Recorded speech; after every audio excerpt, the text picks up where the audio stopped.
Hello साथीहरु, आज चाहिँ हामी मकै गर्दैछौं। बिहानभरि चाहिँ बस्यौं अनि यति बेला आउँदैछौं मकै गर्नलाई। यता हुनुहुन्छ हाम्रो बहिनी। हेर न, हाय भन्न फर्केर। यता दिदी हेलो मकै गर्दैछ। हामीले चाहिँ उता सक्यो अरे, पर सक्यो अरे। हामीले आगो यति गरिसक्यौं।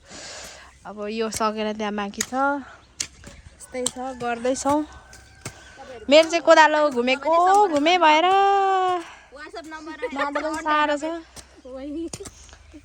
मकै एकदम सारो छ। अनि मजाले गरौँ है। हामीले खाजा साजा चाहिँ खाइसक्यौं है।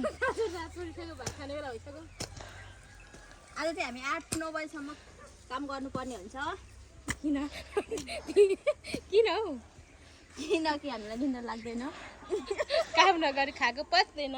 हो, लोकल हालेको सुप कस्तो राम्रो घाम पनि लागिरहेछ है।